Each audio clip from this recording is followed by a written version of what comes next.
எல்லாம் உள்ள அல்லாஹ் நல்லடியார்களே, தாய்மார்களே, நாம் எல்லாம் அல்லாஹ் நம் மீது விதியாக்கி இருக்கின்ற புனித ஜும்மாவுடைய நாளில் ஜும்மாவுடைய தொழுகையை நிறைவேற்றுவதற்காக இங்கே ஒன்று கூடியிருக்கின்றோம். அல்லாஹும் அவருடைய தூதரும் காட்டித் தந்த அடிப்படையில் இந்த ஜும்மாவை நிறைவேற்றுவதற்கு அருள் புரிந்த எல்லாம் அல்ல ஏக இறைவனுக்கே புகழ் அனைத்தும் என்று வல்ல இறைவனை போற்றி புகழ்ந்தவனாக என்னுடைய இந்த உரையை ஆரம்பம் செய்கின்றேன். கடந்த சில வாரங்களுக்கு முன்பாக ஒரு சம்பவம் சவுதி அரேபியாவில் நடைபெற்றுள்ளதாகவும் அந்த சம்பவத்தில் இஸ்லாம் சொல்லக்கூடிய தீர்வு மிக மோசமான தீர்வாக இருக்கின்றது என்றும் தற்காலத்தை நோக்கி இஸ்லாம் மனிதர்களை அழைத்துச் செல்கின்றது என்றும் இப்படிப்பட்ட பிற்போக்குவாதிகளை நாம் புறக்கணிக்க வேண்டும் என்றும் இஸ்லாமியர்கள் மீது கடுமையான விமர்சனங்களை கூறி ஒரு சம்பவத்தை சொல்லி தற்போது செய்தி சேனல்களும் பத்திரிகைகளும் இஸ்லாத்தின் மீது புழுதி வாரி வீச ஆரம்பித்திருக்கின்றது. அது என்ன விஷயம் என்றால், இதுக்கு முன்னாடிதான் இந்த மாதிரி ஒரு விஷயம் பார்த்தோமே, மறுபடியும் இவங்க திருப்பி கிளம்பி இருக்கின்றார்களா என்று உங்களுக்கு ஒரு சந்தேகம் ஏற்படலாம். இவர்கள் இதையே தங்களுடைய முழு நேர தொழிலாக ஆக்கியுள்ளது போன்றுதான் இப்பொழுது உள்ள நிலவரங்கள் நமக்கு காட்டுகின்றன. இதுக்கு முன்னாடி ரிசானா என்ற அந்த இலங்கையை சேர்ந்த ஒரு பெண்மணி சவுதி அரேபியாவில் மரண தண்டனை வழங்கப்பட்ட சம்பவம் உங்க எல்லாத்துக்கும் தெரியும். ஒரு 4 மாத குழந்தையை கழுத்தை நெரித்து கொன்ற அந்த பெண்மணிக்கு சவுதி அரசாங்கம் முறையான ஆய்வு செய்து விசாரணை செய்து நீதிமன்றத்தின் மூலமாக மரண தண்டனை விதிக்கப்பட்டு மரண தண்டனை நிறைவேற்றப்பட்ட சம்பவத்தை இந்த மீடியாக்கள் ரொம்ப பயங்கரமா பூதாகரமாக ஊதி பெருசாக்கி சிறுமிக்கு மரண தண்டனை விதித்து விட்டார்கள் என்று ஒரு 30 வயசு பெண்மணிக்கு கொடுத்த மரண தண்டனையை எந்த மாதிரி பில்டப் கொடுத்தாங்கன்னா, ஏதோ ஒரு 6 வயசு குழந்தையை கழுத்தை வெட்டிவிட்டதை போன்று சிறுமிக்கு மரண தண்டனை கொடுத்து விட்டார்கள். அந்த சிறுமிக்கு அந்த கொலைக்கு எந்த விதமான சம்பந்தமும் இல்லை என்று கதை கட்டி இஸ்லாத்தை எப்படி விமர்சித்தார்களோ அந்த விஷயம் விமர்சித்து அடங்கி முடிவதற்குள்ள இன்னொரு சம்பவம் நடந்திருக்கின்றது. இது குறித்துதான் இப்ப பயங்கரமா இஸ்லாத்தின் மீது புழுதி வாரி வீசக்கூடிய வேலையை இப்பொழுது தமிழக மீடியாக்கள் செய்ய ஆரம்பித்திருக்கின்றார்கள். அது என்ன சம்பவம் அப்படின்றத முதல்ல நம்ம பார்த்துவிட்டு அந்த சம்பவத்தில் இவர்கள் எப்படியெல்லாம் இஸ்லாத்தை கருவறுக்க வேண்டும் என்ற திட்டத்தோடு இறங்கி இருக்கின்றார்கள் என்ற செய்தியையும் இந்த உரையிலே நாம் அறிய இருக்கின்றோம். அதாவது சவுதியில் இருக்கக்கூடிய ஃபெய்ஹான் அல் காம்தி என்ற ஒரு நபர் என்ன செய்தாருன்னா, அவர்கள் வைக்கக்கூடிய குற்றச்சாட்டு, அவர் 5 வயது தன்னுடைய பெண் குழந்தையை கற்பழித்து கொலை செய்திருக்கின்றார். இது அவர் மேல வைக்கப்படக்கூடிய குற்றச்சாட்டு. இந்த ஃபெய்ஹான் அல் காம்தி என்பவர் தன்னுடைய குழந்தையை பெண் குழந்தையை கற்பழித்து கொலை செய்திருக்கின்றாராம். அப்படி கொலை செய்வதனுடைய விளைவாக சவுதி அரசாங்கம் தூக்கு தண்டனை போடணுமா இல்லையா? ஆனா 4 மாத சிறை தண்டனை மட்டும்தான் இவருக்கு விதித்திருக்கின்றார்கள். தன்னுடைய பிள்ளையை கற்பழிச்சு கொலை பண்ண ஒரு காம கொடூரனுக்கு 4 மாத சிறை தண்டனை தான் விதித்திருக்கின்றார்கள். அதுக்கு காரணம் என்னவா? அவர் ஒரு சவுதி மதகுருவாக இருந்த காரணத்தினால், அவர் சவுதி மதகுரு என்ற ஒரு விஷயத்தினால இவரை மன்னித்து விட்டு 4 மாத சிறை தண்டனையோட இவரை வெளியே விட்டிருக்கின்றார்கள். இதெல்லாம் ஒரு மார்க்கமா? இதெல்லாம் ஒரு சட்டமா? இதெல்லாம் ஒரு நாடா? இப்படிப்பட்ட நாடு சொல்லக்கூடிய சட்டம் தான் நீங்க ஃபாலோ பண்ண போகின்றீர்களா? இவர்கள் ஏன் இந்த சட்டத்தை ஃபாலோ பண்றாங்கன்னா, இஸ்லாம் இப்படி சட்டம் சொல்லுகின்றது, அதனாலதான் இவர்கள் இப்படிப்பட்ட காட்டு மிராண்டிகளாகவும் பிற்போக்குவாதிகளாகவும் அடிப்படைவாதிகளாகவும் இருக்கின்றார்கள் என்று நம்மை எதிர்க்கக்கூடியவர்கள் இப்ப புழுதி பரப்ப ஆரம்பித்திருக்கின்றார்கள். இப்ப ரிசானா ஆரம்பத்தில் ஒண்ணுமே இல்லாம இருந்த மாதிரி இருந்து இப்படியே எல்லாரும் எழுத ஆரம்பிச்சு ரொம்ப பரபரப்பாச்சா இல்லையா? அந்த மாதிரி போன வாரம் எழுத ஆரம்பிச்சிருக்கிறாய். இப்ப கொஞ்சம் கொஞ்சமா எழுத ஆரம்பிக்கிறாய்.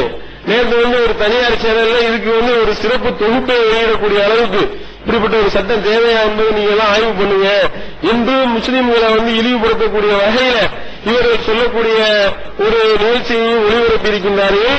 இப்ப பத்திரிகையும் எழுத ஆரம்பித்திருக்கின்றது.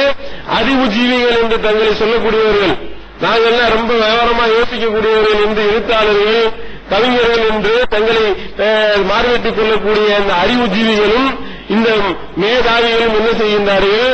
இப்ப இஸ்லாத்தை விமர்சனம் பண்ணி இப்ப கட்டுரைகளை எழுத ஆரம்பித்திருக்கின்றார்கள். இந்த விஷயத்தை மெயின் பண்ணி இதுல முதல் விஷயம் என்னன்னா, எந்த ஒரு விஷயத்தை மக்கள் மத்தியில் கொண்டு போனாலும் அதுக்கு இவர்கள் ஆதாரம் என்பது ஏதாவது ஒண்ணு இதுக்கு ஆதாரம் இருக்கா என்று மற்ற விஷயத்தில் யோசிக்கிறானோ இல்லையோ, இஸ்லாத்தினுடைய விஷயத்திலையும் இஸ்லாமியருடைய விஷயத்திலையும் இஸ்லாமியர்களை எப்படி கட்டம் கட்டி கருவெடுக்க வேண்டும் என்பதுதான் இவர்களுடைய நோக்கமுள்ளா இருக்கு என்பதற்கு இந்த ஒரு விஷயம் மிகப்பெரிய ஒரு சான்றாக அமைந்திருக்கின்றது.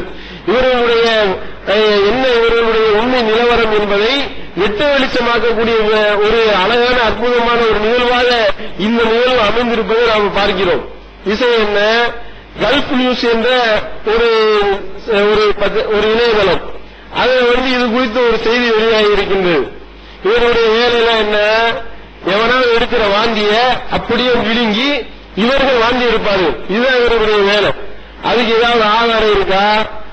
இது எவிடன்ஸ் என்ன? இவருடைய சோர்ஸ் என்ன? இப்படி குற்றம் சாட்டுகின்றோமே அந்த சவுதி அரசாங்கத்துடைய விளக்கம் என்ன? இதுக்குண்டான ஆதாரம் என்ன? எதுவுமே பார்க்க மாட்டாங்க. இவர்கள் என்ன செய்வார்கள்? ஏசி ரூம்ல உட்கார்ந்து கொண்டு இந்த ரிசானா விவகாரத்தை எழுதினாங்களா இல்லையா, அந்த பெண்மணி கழுத்தை நெறித்து கொலை செய்திருக்கிறார். 4 மாத குழந்தையை கழுத்தை நெறித்து கொண்டதன் விளைவாக தான் அந்த குழந்தை இறந்திருக்கின்றது என்ற செய்தியை மெடிக்கல் ரிப்போர்ட் முதற்கொண்டு ஊர்ஜிதப்படுத்துகின்றது. மெடிக்கல் ரிப்போர்ட்டை காமிச்சுதான் இந்த பெண்மணி தான் கொலை பண்ணிருக்கிறான் ஆதாரத்தோடு தான் அந்த சவுதி நீதிமன்றம் தீர்ப்பளிக்குது. ஆனா இவர்கள் இங்கே உட்கார்ந்து கொண்டு என்ன எழுதினார்கள்? இல்ல, பால் புகட்டிக்கிட்டு இருந்தாங்க. பால் புகட்டிக்கிட்டு இருக்கும் பொழுது புறையேறி அந்த குழந்தை இறந்துருச்சு. இவன் உட்கார்ந்து பக்கத்துல உட்கார்ந்து பாத்துக்கிட்டு இருந்த மாதிரியும் இவன் அந்த புட்டி பாலை அந்த பெண்மணிக்கு அந்த குழந்தைக்கு ஊற்றியவன் மாதிரி இங்கே உட்கார்ந்து எழுதலாம். அதே மாதிரியான வேலையை தான் இந்த விஷயத்திலையும் செய்திருக்கின்றார்கள். அவர் கடுமையான முறையில் கற்பழித்தாராம், அப்படியே அடித்த கொண்டாராம், கற்பழித்து கொலை செய்தாராம். கற்பழிச்சதாக எந்த விதமான ஒரு ஆதாரமும் கிடையாது. இது எந்த அளவுக்குன்னா ஒரு குழந்தையை கற்பழிச்சதாக சொல்வதாக இருந்தால் யாரு கம்ப்ளைண்ட் கொடுத்தாலும் அவன் தானே சொல்லணும், குற்றச்சாட்டு வச்சவங்க சொல்லணும். இந்த மேதாவிகள் கற்பழிச்சதாக எழுதுகின்றார்கள். ஆனா விஷயம் என்னவென்றால் அந்த குழந்தையினுடைய அந்த கொல்லப்பட்ட குழந்தையினுடைய தாயார் தான் இது சம்பந்தமா இந்த சவுதி நீதிமன்றத்தில் வழக்கு தொடர்ந்திருக்கின்றார்கள். இந்த மாதிரி என்னுடைய குழந்தையை 5 வயது குழந்தையை இவன் கொலை செய்திருக்கின்றான், என்னுடைய கணவன் எனக்கு விவாகரத்து கொடுத்துட்டான், கொடுத்த நிலையிலே என்னுடைய குழந்தையை அடிச்சு கொலை பண்ணியிருக்கிறான், அப்படிப்பட்ட என்னுடைய கணவனுக்கு மரண தண்டனை வழங்குங்கள் என்று அந்த குழந்தையினுடைய தாய் தான் வழக்கு தொடர்ந்திருக்கிறார். அந்த குழந்தையினுடைய தாய் கூட இந்த குற்றச்சாட்டை சொல்லவில்லை. இவன் பக்கத்தில் உட்கார்ந்து பார்த்த மாதிரி எழுதுகிறார், கற்பழித்து கொலை செய்து விட்டார் அப்படின்னு சொல்லி. அப்ப இதே இவர்களுடைய எந்த அளவிற்கு இவர்கள் மோசமான ஆள் என்று விளங்குதா இல்லையா? ஒண்ணு குற்றஞ்சாட்டி அந்த நபர் சொல்லியிருக்கணும், அல்லது அந்த நீதிமன்றத்தில் வழக்கு தொடர்ந்த வழக்கறிஞர் ஏதாவது சொல்லியிருக்கணும், அல்லது அந்த வழக்கை ஃபைல் பண்ணான அந்த காவலர் ஏதாவது இதை பத்தி சொல்லியிருக்கார்களா என்றால் எதுவுமே கிடையாது. எந்தவித அடிப்படை ஆதாரமும் இல்லாமல் ஒரு விஷயத்தை கையில மாட்டுச்சுன்னா அதுக்கு கண்ணு காது மூக்கு வாயெல்லாம் வச்சு பில்டப் பண்ணக்கூடிய வேலையை செய்யறானா இல்லையா? இந்த ரிசானா விவரத்திலே அப்படிதானே பண்ணாங்க. இந்த ஸ்ரீலங்காவுடைய எம்பி ஒருத்தவர் பேட்டி கொடுத்தாரு, ரிசானாவை தலை வச்சுட்டாங்க. இன்னும் ஒரு 4 ஸ்ரீலங்காக்காரங்க சவுதி அரேபிய நீதிமன்றத்தில் இருக்கிறாங்க. சவுதி அரேபியால அந்த சவுதி அரேபியாவினுடைய சிறையில தண்டனை பெற்றிருக்கின்றார்கள். 4 பேர் என்னென்ன காரணம், ஒரு ஆள் பைபிள் வச்சிருந்ததாகவும், ஒரு ஆள் சூனியம் செஞ்சதாகவும், இன்னொரு ஆள் இப்படி ஒரு 4 பட்டியலை போட்டு 4 பேரை செஞ்சதற்காக ஒரு புத்தர் சிலை வச்சிருந்தாருன்றதுனால 4 பேரை பிடிச்சு போலீஸ் உள்ள வச்சிருக்கிறான்னு ஸ்டேட்மெண்ட் கொடுக்கிறாரு. யாரு? இந்த ஸ்ரீலங்காவினுடைய எதிர்கட்சி எம்பி ஒரு ஸ்டேட்மெண்ட் கொடுக்கிறாரு. உடனே எழுதலாம், ஆனந்த வீரன் என்ற அந்த அயோக்கியன் எழுதுகின்றார், இந்த 4 செயலை செய்வதற்காக 4 பேரு அவர்களுடைய தலை வெட்டப்பட போகின்றது, மரண தண்டனை கொடுக்கப்பட்டு உள்ள வைத்திருக்கின்றார்கள். ஒரே ஒரு கொப்பு கிடைச்சா போதும், அந்த கொப்பை மரமாக்கி அந்த மரத்தை மலையாக்கிடுவாங்க. இந்த வேலை 4 பேர் உள்ள இருக்கிறான்னு ஒரு தகவலுக்காக சொல்றான். இந்த 4 பேர் பைபிள் வச்சிருக்கிறதுனால ஒருத்தன் தலையை வெட்ட போனா நீ எழுதுறான். அப்ப எந்த அளவிற்கு அயோக்கியர்களாக இருக்கின்றார்கள். அந்த மாதிரி இந்த விஷயத்தில் என்ன செய்யறாங்கன்னா, கொலை பண்ணி ஒரு பிரச்சனை உருவாயிருக்கு, உடனே இவன் என்ன செய்யறான், எக்ஸ்ட்ரா பிட்டிங்கா போட்டு கற்பழிப்பு செய்து விட்டார், அந்த குழந்தையை கற்பழித்து விட்டார் அந்த தாய் தந்தை என்று இவர்கள் அநியாயத்திற்கு ஒரு பொய்யை அப்பட்டமாக சொல்லக்கூடியதை பார்க்கிறோம். இதுக்கு எவ்வித ஆதாரமும் கிடையாது. கல்ஃப் நியூஸ் என்ற ஒரு இணையதளம் இந்த செய்தியை சொல்லியிருக்கிறான். சொல்லிட்டு அதுக்கப்புறம் அவர்களே வாபஸ் வாங்கிவிட்டாரு. தெரியாதனமா இந்த செய்தியை போட்டுட்டோம், இது உண்மை நிலவரம் கிடையாது, இந்த மாதிரி 4 மாத சிறை தண்டனை கிடையாது, நாங்கள் தவறாக இந்த செய்தியை போட்டுவிட்டோம் என்று அவர்கள் வருத்தம் தெரிவித்து வாபஸ் வாங்கி இருக்கின்றான். இந்த செய்தி கொஞ்சம் ஆனா அவன் வாபஸ் வாங்கி ரொம்ப ஆகி போச்சு. ஆனா வாயை திறக்க மாட்டான். குற்றச்சாட்டு, பொய்யான குற்றச்சாட்டை மட்டும் பரப்பி விடுறான் இஸ்லாத்துக்கு எதிராக. ஆனால் இது பொய், இதுல உண்மை இல்லை என்று அவர்கள் போட்டு அறிவிப்பை இவர்கள் வெளியிடுவார்களா என்றால் இந்த அயோக்கியரை கட்டாயம் வெளியிட மாட்டார்கள். இதுதான் உள்ள நிலவரம். அதுக்கடுத்து பார்க்கிறோம், 4 மாத சிறை தண்டனை போட்டிருக்கானே, அது என்ன அப்படின்னு ஆய்வு பண்ணி பார்த்தா அது என்னன்னா, இப்ப இங்க ஒரு 2 கொலை ஒருத்தர் பண்ணான்னு வைங்க, உடனே போலீஸ் என்ன செய்வான், புடிச்சிட்டு போய் நீதிமன்றத்தில் ஆஜர் பண்ணுவான். நீதிமன்ற காவல்ல 15 நாள் நீதிமன்ற காவல் போடுவானா, 15 நாள் நீதிமன்ற காவல்ல வச்சு காரணம் என்னன்னா, கொலையாளி மேற்கொண்டு வெளியே போய் கொலை செய்ததாக சந்தேகப்படக்கூடிய அந்த நபர் வெளியே போய் சாட்சியை கலைக்கிறது, அதோடு மட்டுமில்லாமல் இதுக்கு எதிரான வேலை எஸ்கேப் ஆகி ஓடுறது, விசாரணைக்கு குறுக்கிடுவது, இந்த மாதிரியான வேலையை செய்யாமல் இருப்பதற்காக நீதிமன்ற காவலும் 15 நாள் போடுவாங்கல்ல. இந்த மாதிரி விஷயம் தான் அங்கே நடந்தது. அதாவது நீதிமன்ற காவல்ல 15 நாள். அதே மாதிரி அங்க என்ன சொல்லியிருக்கிறான், இந்த விஷயத்தை ஆய்வு செய்யற வரைக்கும் 4 மாத சிறை தண்டனை வழங்கப்படுவதுன்னு சொல்லியிருக்கு கோர்ட்டு. உடனே கிளம்பிட்டாங்க. கொலை பண்ணதுக்காக ரிஷானாவை கொண்டா மட்டும் தலையை விட்டுறாங்க. அந்த அடுத்த ஆளா இருந்தா இவங்க பெத்த மகளை கொலை பண்ணிருக்கிறான், அவனுக்கு 4 மாத சிறை தண்டனையோடு அவங்க விட்டாங்க. பாத்தீங்களா இப்படிப்பட்ட சட்டம், பாத்தீங்களா? காரணம் என்னமா, இதுக்கு இப்படி உள்ளதுக்கு 4 மாத சிறை தண்டனைக்கு அதுவே எக்ஸ்ட்ரா கிட்டிங் போடுறாங்க. அது என்ன எக்ஸ்ட்ரா கிட்டிங்கன்னா, இந்த 4 மாத சிறை தண்டனை ஏன் கொடுக்குறாங்க தெரியுமா? தகப்பனே தன்னுடைய பிள்ளையை கொண்டால் அந்த தகப்பனுக்கு மரண தண்டனை விதிக்க கூடாது என்று இஸ்லாம் சொல்லுகிறது. இஸ்லாத்தில் அப்படி சட்டம் இருக்கின்றது. கொலை பண்ண தகப்பனே விட்டுவிட வேண்டும், அவனுக்கு கொலைக்கு கொலை பலிக்கு பலி என்ற அந்த கிசாசுடைய சட்டம் இவனுக்கு பொருந்தாது என்று இஸ்லாம் சொல்லி காட்டுகின்றது. குர்ஆன் எப்படி சொல்லுது, நபியிலே அப்படிப்பட்ட வழிகாட்டுதலை பண்ணியிருக்கிறான். அதனால அதோடு மட்டுமில்லாமல் இவர் மதகுருவாக இருக்கிறதுனால இவரை 4 மாசம் உள்ள வச்சுட்டு அப்படியே விட்டுட்டாங்க என்று இவர்கள் எழுதுகின்றார். எப்படிப்பட்ட அயோக்கியர்களாக இவர்கள் இருந்தால் இஸ்லாத்தை கருவறுக்க வேண்டும் என்பதில் கங்கணம் கட்டிக்கொண்டு எப்படி இவர்கள் திரிகின்றார்கள் என்பது தெரியுதா இல்லையா? கேட்டா இவர்களுக்கு பேருதான் அறிவு ஜீவன். இவர்களே நாங்கள் ரொம்ப மெத்தை படித்த மேதாவிகள் என்று தங்களை சொல்லிக் கொள்கின்றார்கள் பார்க்கிறோம். இது என்ன விஷயம்? 4 மாதம் சிறை தண்டனை என்பது விசாரிக்கிறதுக்கு தான். விசாரணை நடந்து கொண்டிருக்கின்றது. விசாரணை நடந்து கொண்டிருக்கும் பொழுது இனிமேதான் தீர்ப்பு அளிக்கப் போகின்றது. வரக்கூடிய 13ஆம் தேதி இந்த விசாரணை, இன்னும் அடுத்த கட்ட விசாரணை 13ஆம் தேதி அறிவித்திருக்கின்றது சவுதி நீதிமன்றம். அப்படி இருக்கிற நிலையில 4 மாச சிறை தண்டனை இவர்களுக்கு வழங்கப்பட்டிருக்கின்றது என்று ஒரு பொய்யான விஷயத்தை இவர்கள் சொல்கின்றார்கள் என்றால் இவர்கள் எப்படிப்பட்ட அயோக்கியர்களாக இருக்க வேண்டும்? கொஞ்சம் ஆய்வு பண்ணி பாருங்க. அதோடு மட்டுமல்லாம அந்த குழந்தையினுடைய தாயே ஸ்டேட்மெண்ட் கொடுக்கிறாங்க. இவங்க கலப்பின சித்தனாக்கள் உலகம் உள்ள பறவைவா, என்னுடைய குழந்தை 5 வயது குழந்தைய வேண்டாம் நீங்க அசிங்கப்படுத்துறீங்க, இந்த அந்த குற்றச்சாட்டை நானே சொல்லலையே, என்னுடைய குழந்தையை நீங்கள் இழிவுபடுத்த வேண்டாம், அந்த குழந்தை கற்பழிக்கப்படலாம் இல்லை என்று தெளிவான முறையில் அதை மறுத்து அந்த குழந்தையினுடைய தாய் ஸ்டேட்மெண்ட் கொடுத்துக்கிறாங்க. அதை வெளியிடுவானா? வெளியிட மாட்டான். இஸ்லாத்தை கருவறுக்கிறது இவங்களுடைய குறிக்கோளாக இருக்கின்றது. அப்புறம் எப்படி இதை வெளியிடுவான்? அதையும் பார்க்கிறோம்.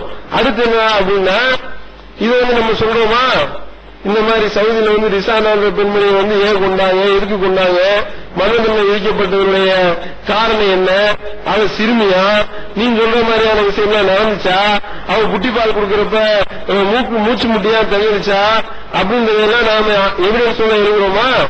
உடனே இவங்க சவுதியுடைய ஏஜென்ட், அதனால இவங்க சவுதி அரேபியாவுக்கு ஆதரவா பேசிக்கிட்டு இருக்காங்க அப்படின்னு சொல்லி நம்ம மேல குற்றச்சாட்டு வைக்கிறத பாக்கிறோம். அடப்பாவில சவுதி அரேபியாவுடைய ஏஜென்ட் எங்களை யாராவது சொல்ல முடியுமா? இந்த ஜமாத் எப்படிப்பட்ட ஒரு நிலைப்பாடு எடுத்திருக்கின்றது? தப்பு யார் செய்தாலும் அந்த தப்பை கண்டிக்கக்கூடிய ஒரு நிலையில் இருக்கின்றோம். யார் தவறு செய்தாலும் இது தவறுதான் என்று உடைத்து சொல்லக்கூடிய ஒரு நிலைப்பாட்டை வைத்திருக்கின்றோம். அதே நேரத்தில் யார் சரியான விஷயத்தை செய்தாலும் அதை ஆதரிக்கக்கூடிய நிலைப்பாட்டை இருக்கின்றோம். இஸ்லாத்தின் மேலும் இஸ்லாமிய சட்டத்திட்டங்களின் மேலும் நீ புழுதி வாரி வீசும்போது அது தப்பு, இது இஸ்லாத்துல இல்லாத நீ சொல்ற. இஸ்லாம் இந்த மாதிரியான இது நீ எக்ஸ்ட்ரா ஃபிட்டிங் போட்டு நீ சொன்னீங்கன்னா நீ நேரடியாக உங்களோட விவாதத்துக்கு வா, இப்படிதான் நம்ம கூப்பிடுறோம். இது சவுதி அரேபியா செஞ்ச பல தவறுகளை நாம் கண்டித்திருக்கின்றோம். சவுதி அரேபியா பண்ணக்கூடிய மார்க்கத்துக்கு முரணான நிலைப்பாடு, எடுக்கக்கூடிய மார்க்கத்திற்கு முரணான நிலைப்பாடுகள், சவுதி அரேபியா செய்த மார்க்கத்திற்கு முரணான செய்திகள் அனைத்தையும் சுட்டிக்காட்டி இது கூடாது என்று தடுத்திருக்கின்றோம். இன்னும் சொல்ல போல நம்முடைய மாநில தலைவர் அவர்கள் வெளிநாடு பிரச்சாரம் போகும் பொழுது இவங்க என்ன செஞ்சாங்க, நம்முடைய ரொம்ப உற்ற தோழர்களாக முதல்ல இருந்தவர்கள் என்ன பண்ணாங்க, சவுதி அரேபியாவை பத்தி நம்ம என்னென்ன விமர்சனம் பண்ணி பேசியிருக்கிறோமோ இந்த மாதிரியான செய்திகளை எடுத்து போட்டு கொடுத்தாங்க. இங்க பாருங்க, உங்களை இப்படி இப்பெல்லாம் விமர்சனம் பண்ணிருக்காங்க அப்படின்னு சொல்லி போட்டு கொடுத்தாங்க. அதனாலேயே பல இடையூறுகள் ஏற்பட்டது. இப்படி இருக்கிற நிலையில சவுதி அரேபியாவுடைய ஏற்றா நம்ம சவுதி வெளிநாட்டு அரசாங்கங்களிடத்திலிருந்து சவுதி உட்பட எந்த நாடுகளிலிருந்தும் சல்லி பைசா வாங்கக்கூடாது என்பதை கொள்கையாக வைத்திருக்கின்றோம். அதை தவ்ஹீத் ஜமாத்தினுடைய பைலாவில் வைத்து பிரச்சாரம் செய்து கொண்டு அதை நடைமுறைப்படுத்தியும் இருக்கக்கூடிய ஒரு இயக்கத்தை பார்த்து சொல்றான் சவுதியினுடைய ஏஜென்ட்கள் அப்படின்ற ஒரு மோசமான ஒரு குற்றச்சாட்டை, பொய்யான அவதூறான ஒரு குற்றச்சாட்டை வைக்கின்றார்கள். அதுக்கு நம்ம பதிலடி கொடுக்கிறோம். இது சவுதி தப்பு செஞ்சா தப்புன்னு சொல்லுவோம், சரின்னு செஞ்சா சரியானதை செய்தால் சரி என்று சொல்லுவோம். இதை நாம் விளக்க கடமைப்பட்டிருக்கிறோம். அடுத்து என்னன்னா, அவர் மதகுருன்றதுனால விட்டுட்டாங்க. அடுத்த வாரம் அவர் ஒரு ஷேகா இருந்தார், அரபு ஷேக் அவரு, அதனாலதான் அவரை விட்டுட்டாங்க என்று சொல்லக்கூடியதை பார்க்கணும்.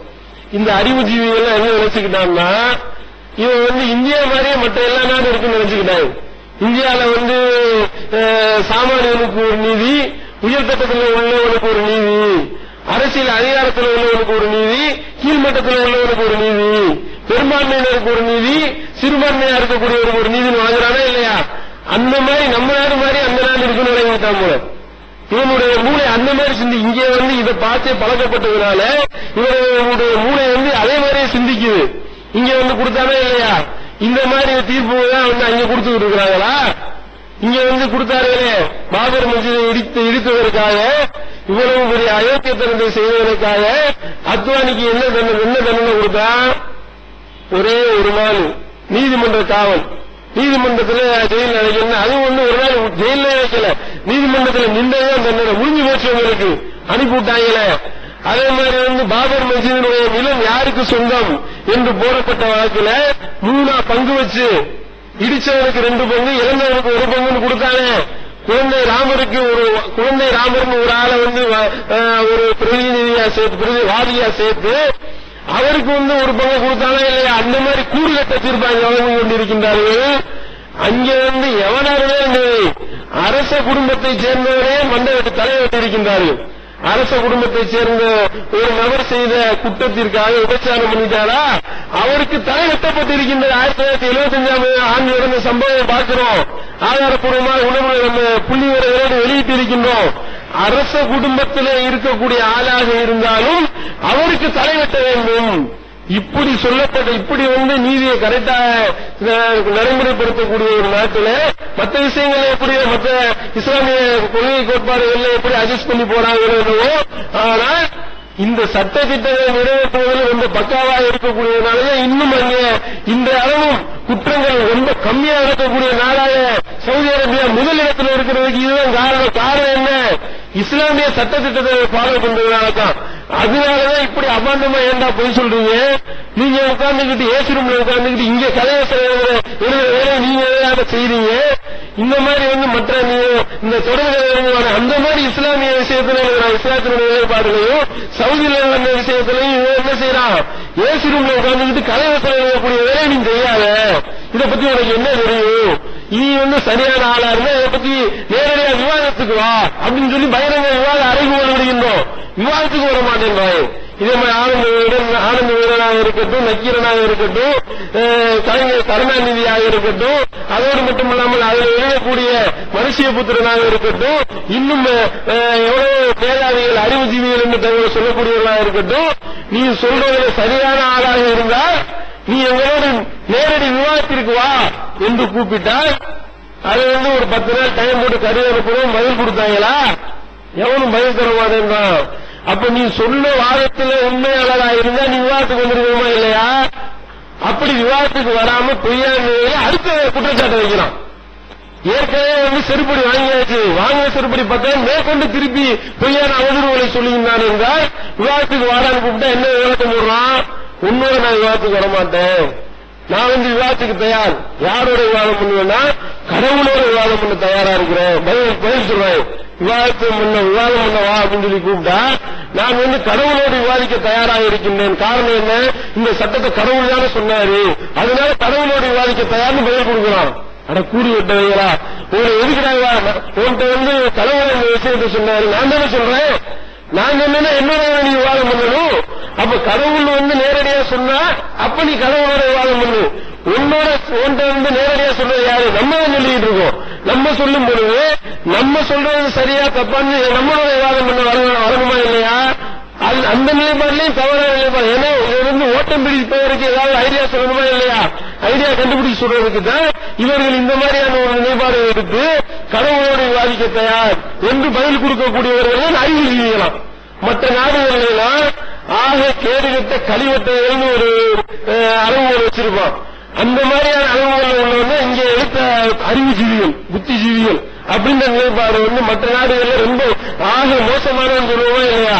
அவனுக்கு தான் இங்க அறிவுஜீவி என்ற கணக்கில் வைத்திருக்கின்றார்கள்.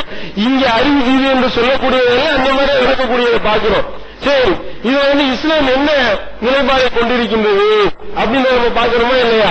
மரண தண்டனைக்கு பலிக்கு பலி என்ற அந்த வாதம் சொல்லப்படுகின்றது. ஒரு உயிரை கொண்டால் அதே மாதிரி அவனுடைய உயிரை காலி பண்ணணும் என்று இஸ்லாம் சொல்லி காட்டுகின்றது. எப்படி சொல்லி காட்டுது? இந்த ஒரு நிலைப்பாடு இந்த விஷயத்துல விதிவிலக்குன்ற மாதிரி சில பேர் சொல்லிக் கொண்டிருக்கின்றார்கள். என்னன்னா, ஒரு அப்பா மகளை கொலை பண்ணிட்டா அந்த மகளை கொண்டதுக்காக அந்த அப்பனை கொல்லக்கூடாது, சும்மா விட்டுறணும் என்று சொல்லி இஸ்லாம் சொல்கின்றதா? இதுவும் அப்பட்டமான பொய். இதனை இஸ்லாத்தின் மீது புலி வர வீசுறாங்க. இப்படி இஸ்லாம் சொல்லி காட்டவில்லை. இதே மாதிரி 2010 ஆண்டு கடந்த நவம்பர் 2010 ஒரு ஆளுக்கு மரண தண்டனை விதிச்சிருக்கிறாங்க. அது யாருன்னா முஸ்லிம் பின் சலீம் அல் அத்தாவி என்ற ஒரு நபர். அவர் என்ன செய்யறாரு? தன்னுடைய 5 வயது குழந்தையை அவர் கொண்டார். அவர் 5 வயது குழந்தையை தன்னுடைய குழந்தையை கொண்டதற்காக தபுக்கில் இருந்த அந்த முஸ்லிம் பின் சலீம் என்பவருக்கு கடந்த நவம்பர் 2010 மரண தண்டனை விதிக்கப்பட்டிருக்கின்றது. இதுல எங்களுக்கு தெரியாம இல்லை, எல்லாம் தெரிஞ்சு வச்சிருக்கிறாங்க. தெரிஞ்சு வச்சுக்கிட்டே அமுக்குறது. இந்த மாதிரி ஒரு பொய்யை, இது பொய்ன்னு தெரிஞ்சாலுமே இஸ்லாத்தை பத்தி சொல்லப்படுகின்றதுனாலே பொய்யா சொல்லுவோம் பார்க்கிறோம். அப்ப இஸ்லாம் இதை பத்தி என்ன சொல்லுது அப்படின்னு நம்ம ஆய்வு செய்து பார்த்தோம் என்றால், அல்லாஹ் இந்த சட்டத்தை சொல்வதற்கு காரணமே என்ன? அல்லாஹ் அது அழகா சொல்லி காட்டுற மாதிரியே, வலக்கும் ஃபில் கிசாசி ஹயாத்தும், இந்த பழிக்கு பழி வாங்கக்கூடிய இந்த சட்டத்துல உங்களுக்கு வாழ்வு இருக்கின்றது. இந்த மாதிரி நீ பழிக்கு பழி வாங்கினாதான் நீ உயிரோடு வாழ முடியும். மனிதர்கள் எல்லாம் பயம் இல்லாம வாழணும் அப்படின்னா பழிக்கு பழி போட உயிருக்கு உயிர் எடுத்தால்தான் நீங்க மற்ற எல்லாம் நல்லபடியா வாழணுமா இல்லையா? இவன் என்ன செய்யறான்னா, மரண தண்டனை கொடுக்கப்படக்கூடியவன் நல்லபடியா வாழ நினைக்கிறான். அதுவா முக்கியம். அவன் தெரிந்து கொல்லப்படாமல் நம்ம பாதுகாக்கப்படணும், அதுதான் இங்க முக்கியம். அதை இவங்க கவனிக்க மாட்டாங்க. கொண்டாட கொலை செய்யப்பட்டு அப்ப பாதிக்கப்பட்டிருப்பானே அவன் இவனுக்கு பெருசா தெரியல. எது இவங்களுக்கு பெருசா தெரியும்னா கொண்டவன் தான் பெருசா தெரியும். பாவம், அவனை போய் கொள்ளலாமா என்று இவர்கள் சொல்லக்கூடியதை பார்க்கின்றோம். இஸ்லாம் எப்படி சொல்லி காட்டுகின்றது? பழிக்கு பழி வாங்கக்கூடிய இந்த சட்டத்தில் உங்களுக்கு வாழ்வு இருக்கின்றது. யா உலில் அல்பாப் லஅல்லக்கும் தத்தகூன், அறிவுடையவர்களே நீங்க சிந்திங்க. உண்மையிலே உனக்கு மண்டையில மூளை இருந்தா நீ யோசனை பண்ணி பாரு, சிந்திச்சு பாரு, உனக்கு இது விளங்கு அப்படின்னு அல்லாஹ் அழகா சொல்லி காட்டுகின்றான். அதுக்கு அல்லாஹ் இந்த சட்டத்தை பத்தி இன்னும் எப்படி சிலாயத்து சொல்றாங்கன்னா, ذَلِكَ تَخْفِيفٌ مِنْ رَبِّكُمْ وَرَحْمَةٌ, இந்த சட்டம் அல்லாஹ் முதல்ல யா அய்யுஹல்லதீன ஆமனூ குத்திப அலைக்குமுல் கிசாஸ், ஈமான் கொண்டவர்களே உங்கள் மீது பழிக்கு பழி வாங்கப்படக்கூடிய இந்த சட்டம் விதியாக ஆக்கப்பட்டுள்ளது அப்படின்னு சொல்லிட்டு அல்லாஹ் சொல்றான். இதுதான் உங்களுக்கு எளிமையானதாகவும் இலகுவானதாகவும் அல்லாஹ்வுடைய அருளாகவும் இருக்கின்றது. இந்த பழிக்கு பழி வாங்கக்கூடிய சட்டத்தை மட்டும் நீ சரியான முறையில பயன்படுத்துற அப்படின்னா இது உனக்கு அருளாக வழங்கப்பட்டிருக்கின்றது என்று அல்லாஹ் சொல்லி காட்டுகின்றான். அதோடு மட்டுமல்லாமல் ஒரு மூமினான உயிரை வேண்டுமென்றே கொலை செய்கிறவன் யாரோ அவனுக்கு நிரந்தர நரகம் என்று அல்லாஹ் இன்னொரு இடத்துல சொல்லி காட்டுகின்றான். வமை யக்துல் முஃமினன் முத்தஅம்மிதன் ஃபஜஸாஉஹு ஜஹன்னம் ஹாலிதன் ஃபீஹா வஅலிப அல்லாஹு அலைஹி வஅனஹு வஅஅத்த லஹு அஸாபன் அலீம். யார் மூமினான உயிரை வேண்டுமென்றே கொலை செய்து விடுகின்றானோ அவனுக்குரிய கூலி நரகம்தான். அதில் அவன் எங்கென்றும் அதிலே நிரந்தரமாக கிடப்பான். அவனை அல்லாஹ் அவன் மீது கோபம் கொண்டு விட்டான். அல்லாஹ் அவனை சபிக்கின்றான். அவனுக்கு கடுமையான வேதனையை தயார் செய்திருக்கின்றான். இதுதான் இஸ்லாத்தினுடைய நிலைப்பாடு. இன்னும் சொல்ல போன இந்த கொலைக்கு பாரமாக ஒரு ஆளை கொலை பண்ணா அது உலகத்தில் உள்ள அனைத்து மக்களையும் கொண்டதுக்கு சமம் நல்லா சொல்லி காட்டுறானே. அது கூட எந்த விஷயத்துல சொல்லி காட்டுறான்னா, ஆதமுடைய 2 புதல்வருடைய வரலாறு நபியே அவர்களுக்கு சொல்வீராக சொல்லி அண்ணன் தம்பி 2 பேரும், அதுல ஒரு சகோதரன் இன்னொரு சகோதரனை கொலை பண்ணிட்டான். அந்த கொலையை பத்தி அண்ணன் தம்பியை கொலை பண்ணதே, தம்பி அண்ணனை கொலை பண்ணதே பத்தி தான் அல்லாஹ் பேசலாம். ஒரு சகோதரன் தன்னுடைய சகோதரனை கொலை பண்ணதை பத்தி தான் அல்லாஹ் சொல்லக்கூடிய நேரத்தில் இந்த ஒரு ஆளை கொலை பண்ணது உலகத்தில் உள்ள அனைத்து மக்களையும் கொலை பண்ணதுன்ற மாதிரி இதனாலதான் அவர்களுக்கு விதியாக்கி இருக்கின்றோம் அல்லாஹ் சொல்றாங்க. இப்ப கொலை பண்ணவே எதுல வருது? ரத்த பந்தத்துல கொலை பண்ணதை பத்தி தான் அல்லாஹ் பேசி இது மோசமான செயல் சொல்றான். அப்படி இருக்கிறப்ப அத்தா மகளை கொண்டதுக்காக அல்லாஹ் சும்மா விட சொல்லுவானா? அல்லாஹ் சொல்லக்கூடிய இந்த வசனங்கள் எல்லாம் எதை காட்டுது? இந்த மாதிரி ஒரு வேலையை செஞ்சானா அவனுக்கு கடுமையான தண்டனை வழங்கப்படும். அவன் நிரந்தர நரகத்தில் இருப்பான். அவனுக்கு பழிக்கு பழி தீர்க்கப்பட வேண்டும். அதுலதான் உங்களுக்கு வாழ்வு இருக்கின்றது. இதை நீங்க சிந்தித்து பாருங்கள். அதோடு மட்டுமல்லாமல் இன்னும் அந்த பெண் குழந்தைகள் கொலை பண்ணிக்கிட்டு இருந்தானா இல்லையா? அப்படிப்பட்ட விஷயங்களை அல்லாஹ் எந்த அளவுக்கு உண்மையா கண்டிக்கிறான். அந்த பெண் குழந்தை கொல்லப்பட்டதற்காக என்ன காரணத்திற்காக நீ கொல்லப்பட்ட என்று விசாரிக்கப்படும் என்று அல்லாஹ் சொல்லி காட்டுகின்றானே. இதுல எதற்கு அல்லாஹ் சொல்றான்? இந்த மாதிரியான பழிக்கு ஒரு கொலையை கண்டிச்சுதான் அல்லாஹ் எவ்வளவு பேசுறான். ஆனா இந்த மேலாளர் என்ன சொல்றாங்கன்னா, இல்ல இவர்கள் மன்னிச்சு சொல்லி இருக்கிறாங்க. குர்ஆன்ல அப்படி இருக்கு, ரசூல் ஸல்லல்லாஹு அலைஹி வஸல்லம் அப்படி சொல்லி இருக்காங்க. இஸ்லாத்தின் மீது இல்லாத அவதூறுகளையும் அபாண்டத்தையும் போட்டுக் கொண்டிருக்கின்றார்கள். இவர்களுக்கு சரியான முறையில் நம்ம பதிலடி கொடுத்தால்தான் இந்த மாதிரியான பொய்யான வதந்திகளையும் பொய்யான அவதூறுகளையும் இவர்கள் இனிமே சொல்லாம இருப்பாங்க. அதனால இதை நாம கவனத்தில் கொண்டு இந்த மாதிரி இப்ப ஆரம்பிச்சிருக்கிறாங்க. 2 வாரம் ஒரு வாரமா ஓடிக்கிட்டு இருக்கு இந்த பிரச்சனை. ரிசானா மேட்ரு மாதிரி தலைப்புச் செய்திகள் எழுதுவான். அப்ப இதை குறித்து பிற மத சகோதரர்கள்ட்ட கேட்டாங்கன்னா இதுல உள்ள நிலவரம் என்ன அப்படின்றத நீங்க விளக்கணும் அப்படின்றதுக்காகத்தான் இந்த செய்தி இந்த உரையில நாம கொண்டு வருகின்றோம். இதன் மூலமா இஸ்லாம் சொல்லக்கூடிய சட்டத்திட்டம் தான் சரியான ஒரு நடைமுறை, சரியான வாழ்க்கை தத்துவம் என்பதை பிற மத மக்கள் மத்தியில் நாம கொண்டு போக வேண்டும் என்று கேட்டு என்னுடைய இந்த முதல் உரையை நிறைவு செய்கின்றேன். அன்புக்குரிய சகோதரர்களே, எந்த ஒரு விஷயத்தை எடுத்துக்கொண்டாலும் இஸ்லாத்தின் மீது மட்டும் தவறான கண்ணோட்டத்தோடு அதை அணுகக்கூடிய மிக மோசமான ஒரு பார்வையை இஸ்லாத்தினுடைய எதிரிகள் தங்களுடைய கண்களில் கொண்டிருக்கின்றார்கள். இஸ்லாத்தை பற்றி சிந்திக்கும் போது மட்டும், இஸ்லாத்தை பற்றி விமர்சனம் செய்யும் போது மட்டும், இஸ்லாத்தை பற்றி பார்க்கும் போது மட்டும் இதுக்குன்னு தனியா ஒரு கண்ணாடி மாட்டிக்கிறாங்க போலவே. அந்த மாதிரி கண்ணாடியை மாட்டிக்கொண்டு எப்படி ஒரு பச்சை கிளாஸ் போட்டுட்டு பார்த்தோம்னா பாக்குறதெல்லாம் பச்சையா தெரியுமா இல்லையா? மஞ்சள் கிளாஸ் ஒண்ணு போட்டுட்டோம்னா பாக்குறதெல்லாம் மஞ்சளா தெரியும். அந்த மாதிரி இவர்கள் என்ன செய்கின்றார்கள்? பார்வையில் இவர்களுடைய பார்வையில் உள்ள கோளாறு. கருப்பு கண்ணாடி போட்டா எல்லாம் கருப்பா தெரியும். பாக்குறது பொருளா கருப்பா இருக்கின்றது. நீ போட்டிருக்கிற கண்ணாடி தான் கருப்பா இருக்கு. மஞ்சக்காமால கண்ணுக்கு மஞ்சக்காமால வந்தவனுக்கு பார்த்ததெல்லாம் மஞ்சளா தெரியும்னு சொல்லுவாங்களா இல்லையா? அந்த மாதிரி ஒரு தவறான கண்ணோட்டத்தோட இஸ்லாத்தை பார்க்கக்கூடிய நிலையினாலதான் எதற்கெடுத்தால் இஸ்லாத்தின் மீது அவதூறு பரப்பக்கூடிய வேலைகளை செய்து வருகின்றார்கள். அதுக்கு இன்னொரு உதாரணம், அது இதுவும் போன வார பத்திரிகைகள்ல செய்திதான். என்ன செய்தி அப்படின்னா, முட்டையை போடுறோம், இப்படி போடுறோம். ஒரு கொலை செய்த சூடான் நாட்டு முஸ்லீமை கொலை செய்த பிலிப்பைன் நாட்டை சேர்ந்தவருக்கு சவுதி அரசாங்கம் 6 கோடி ரூபாய் அபராதம், இப்படி முட்டையா 6 கோடி ரூபாய் அபராதம் கொடுத்தா சவுதி அரசாங்கம் அவரை விடுதலை செய்வதாக சொல்லிவிட்டது அப்படின்னு போட்டு விட்டாங்க. என்னடா கொலைக்கு கொலைன்றதுதான சட்டம்? இது இப்ப மட்டும் 6 கோடி ரூபாய் வாங்கிட்டு விட்டுலாமா? படிக்கிற மக்களுக்கு மனசுல என்ன வருமா இல்லையா? ஏன் இப்படி வந்துட்டு மற்ற ரிசானா மட்டும் தலையை விட்டுறாங்க, இந்த விஷயத்துல 6 கோடி ரூபாய் வாங்கிட்டு விட்டுறானே அப்படின்னு நமக்கு நினைப்பு வரலாம். ஆனா விஷயம் என்ன, போய் அதனுடைய சோர்ஸ் என்ன அப்படின்றதெல்லாம் ஆய்வு செஞ்சு பார்த்தா, பிலிப்பைன்ஸ் நாட்டை சேர்ந்த ஜோசலிட்டோ சபண்டா அவர் பேரு. அவர் என்ன செய்யறாருன்னா, சூடான் நாட்டை சேர்ந்த இமாம் இப்ராஹிம் அப்படின்றவரை கொலை பண்ணிடுறாரு. கொலை பண்ணிட்டா அதை முறையை ஆய்வு பண்ணி சுத்தியை வச்சு அடிச்சு கொலை பண்ணிருக்கிறான் என்றதை கன்ஃபார்ம் பண்ணி நீதிமன்றம் தீர்ப்பு வழங்கும். எப்ப தீர்ப்பு வழங்குதுன்னா 2012 போன வருஷம் நவம்பர் 14 இவருக்கு மரண தண்டனை கொடுக்கணும் அப்படின்னு தீர்ப்பு வழங்கிருச்சு. தீர்ப்பு வழங்கினோடையும் சவுதி அரசாங்கம் போய் அந்த குடும்பத்தினர் இந்த மாதிரி அந்த இமாம் இப்ராஹிம் கொல்லப்பட்டாரா இல்லையா, அவங்களுடைய குடும்பத்தினர்கிட்ட இந்த மாதிரி நீங்க எப்படியாவது மன்னிச்சு விடுங்க, ஈட்டு தொகை கூட வாங்கி தர்றோம் அப்படின்னு சொல்லி பேச்சுவார்த்தை நடத்தி அவங்க என்ன செஞ்சாங்க, 50 லட்சம் சவுதி ரியால் கொடுத்தா நான் மன்னிச்சு விட்டுறேன் அப்படின்றாங்க. 50 லட்சம் சவுதி ரியால் 6 கோடி ரூபாய் வரும், கிட்டத்தட்ட 6 கோடி ரூபாய்க்கு மேல வரும். அப்போ 50 அவங்க பேச்சுவார்த்தை நடத்துறாங்க, 50 லட்சம் ரொம்ப ஜாஸ்தியா இருக்கு, கொஞ்சம் கம்மி பண்ணுங்க அப்படின்னு.